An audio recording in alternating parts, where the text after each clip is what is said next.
thing I want to do with, when I talk about the unions, one thing that's important today is if you look at I talked about the DSA earlier, and you look at these DSA characters, now they're usually rich, white, young people that just got out of college, who went to college for something that did not work for them. They went to college for, I don't know, underwater basket weaving, and they took out student loans and they're in a lot of debt. They can't buy a home. So then they look at it and say, okay, well, someone's got to make this up for me. That's not fair.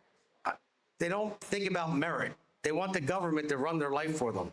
And that started back in the 1960s when Lyndon Baines Johnson started the government loans for college. And if you look at the difference from then till after Clinton pushed it through further and then Obama sealed the deal on it, if you look at the difference, when you wanted to get a college loan back then, a bank would lend you the money.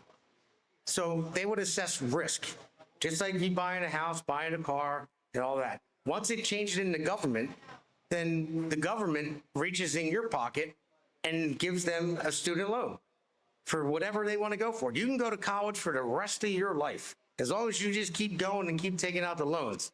So what the colleges did after that, they knew they could charge as much as they wanted. So if you look at the scale of inflation, we did it at Rowan. I remember you guys were there.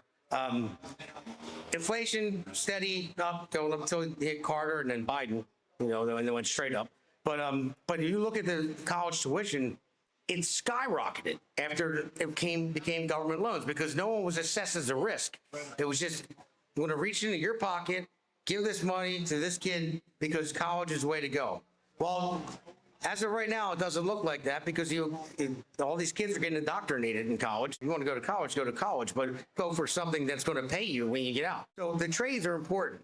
They very much are. I'm not just because I'm in them, but there's good money in there. But I want to actually put trades back in the high schools. Like, we don't have a lot of VOTECs anymore.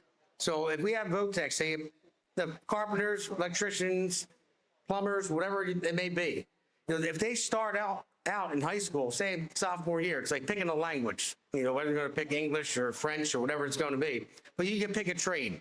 And then you can knock 2 years off your apprenticeship when you get out of high school. And then 2 years after that, you're making journeyman's pay.